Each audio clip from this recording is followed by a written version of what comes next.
गुरु ब्रह्मा गुरु विष्णु गुरुदेवो महेश्वर गुरु साक्षात परब्रह्म तस्मै श्री गुरुवे नमः। ओम भवताप प्रणाशिन्ने आनंद घनमूर्ते ज्ञान भक्ति प्रदायिन्ने मातस्तुभ्यं नमो नमः। जय मां। फिर भी तुम्हारे शास्त्र की दृष्टि से इसका क्या उत्तर हो सकता है, मैं बताओ। वो क्या है? हमने पूछा कि इस प्रकार माता जी के आविर्भाव के संबंध में बताया जाता है। फिर भी दीदी मां के शरीर पर गर्भवती के चिन्ह पूर्ण रीति से दृग्गोचर हुए थे। तो ये कैसी बात है, ये कैसे समझ सकते हैं इसको? वो जोर से हंस पड़ी। वो कहती है कि ये बात पूरी सत्य हो सकती है। कैसे? कहती है कभी कभी ये देखा गया है कि एकादे स्त्री में दृढ़ इच्छा अगर है गर्भवती होने की, उसके सपने अगर वो देखती रही है और अचानक उसे लगता है कि मैं गर्भवती हो गई, सब लक्षण उत्पन्न हो जाते हैं 9 मास तक, और बाद में एक ही क्षण में सब अपने आप नष्ट हो जाते हैं।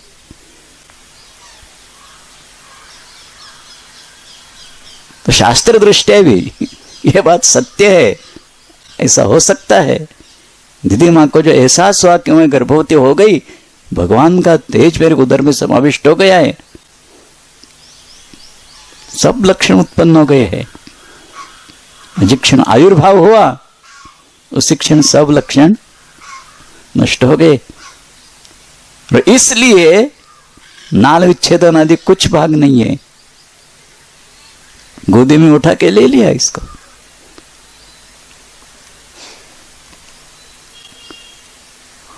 इस बात की तरफ और एक दृष्टि से देख सकते हैं।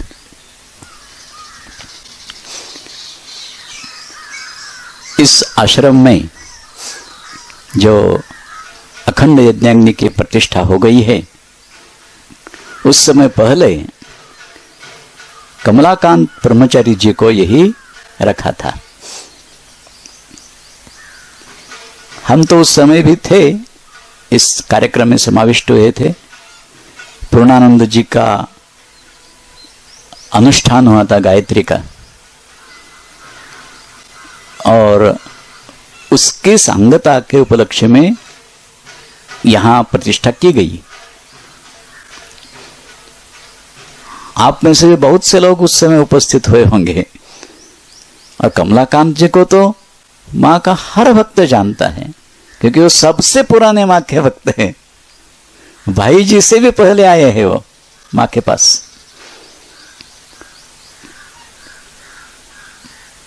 अत्यंत करीब से मां के साथ उनका निकट संबंध था। कहां तक मां उनका ख्याल रखती थी, मैंने देखा है कि मां के पास इतने लोग आते हैं, सबको एक तो आम दर्शन हो ही जाता है, नहीं तो विशिष्ट समय दिया जाता है। उसी प्रकार मां से, अन्य किसी से नहीं, एक कमलाकांत जी ने समय निश्चित करके रखा था। कौन सा?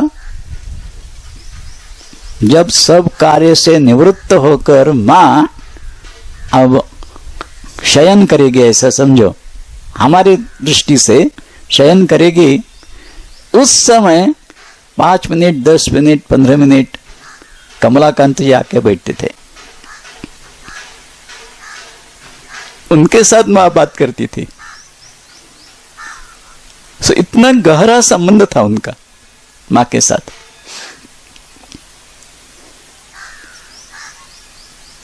मां का शरीर शांत हो जाने के बाद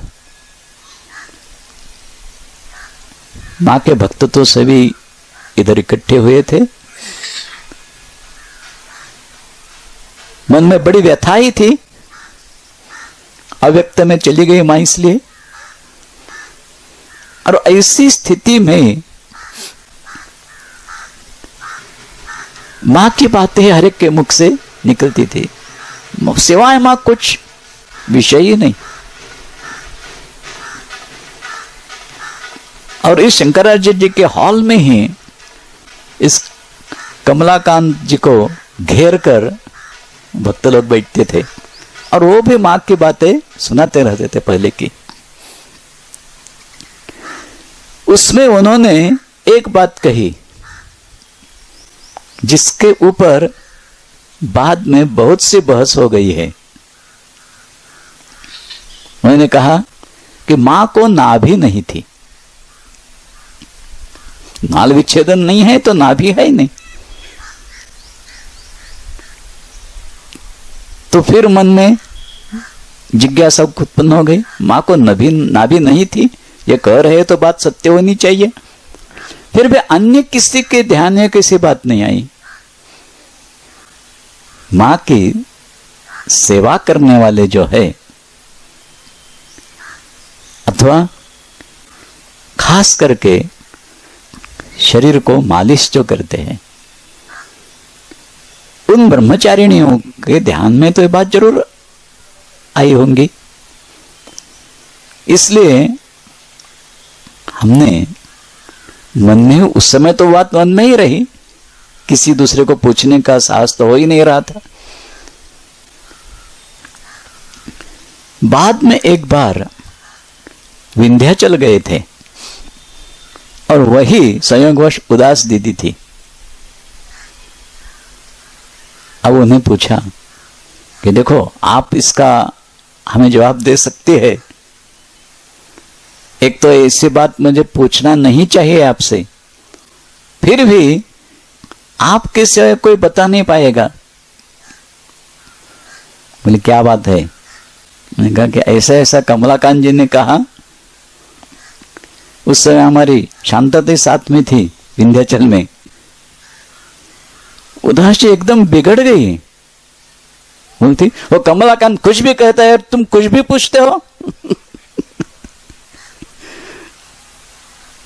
हम चुप हो गए, अभी क्या करेंगे कि वो कुछ भी कहता है और हम कुछ भी पूछते हैं। फिर मन ही मन थोड़े से दुखी हो गए कि ये नहीं बता सकते है, तो ये तो जान गई और किसी ब्रह्मचारिणी को एक सवाल करना है तो उचित नहीं होगा। इस प्रकार की बात किसी से करना ये बात ठीक नहीं है। इतना तो उनके उद्गार से जान गए, लेकिन वो गलत कहता है ऐसा नहीं कहा है उन्होंने। मन में यही सोच रहे थे, उदास जी तो ये नहीं कही कि गलत कहा है, यानी जो नहीं कहना चाहिए वो कहता है और जो नहीं पूछना चाहिए वो तुम पूछ रहे हो, ऐसा भी इसका अर्थ होता है कुछ भी इसका, लेकिन गलत तो अर्थ नहीं होता है। इसलिए अब क्या करेंगे? फिर अचानक ये दो बहनें यहां मां के पास हमेशा उत्सव में इसमें रहती थी, रमा दीदी और कमला दीदी। वीर सक्सेना की मां रमा दीदी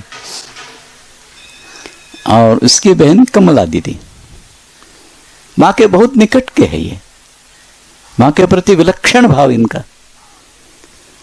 मां के साथ एक कमला दीदी एकांतवास में भी कई बार रही है, तो उनके साथ तो हमारा कुछ परिचय था और खोलकर बात कर सकते थे उनसे।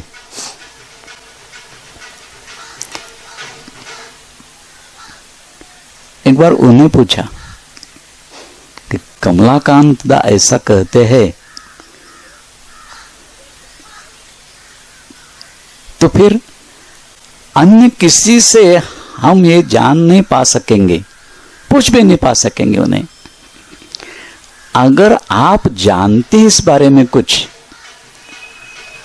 तो आप बता सकती है? मैंने कहा कि हाँ। बहुत आनंद हो गया कि हाँ बता सकती हूँ। तो आनंद हो गया। उसने कहा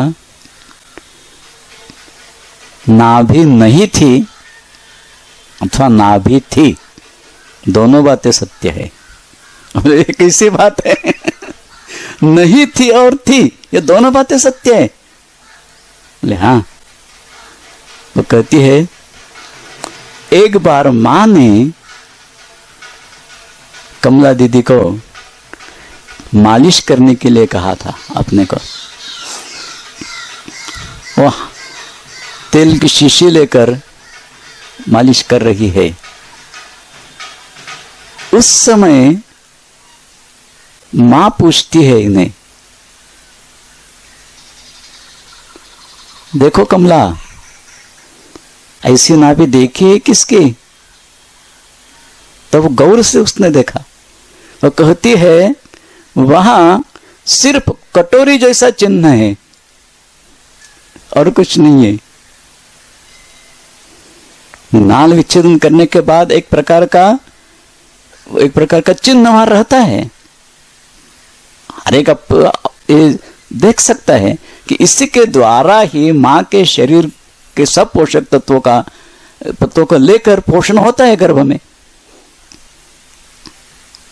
आविर्भाव के बाद नाल विच्छेदन हो जाता है, स्वतंत्र रीति से अपना अपना कार्य उसका शुरू हो जाता है।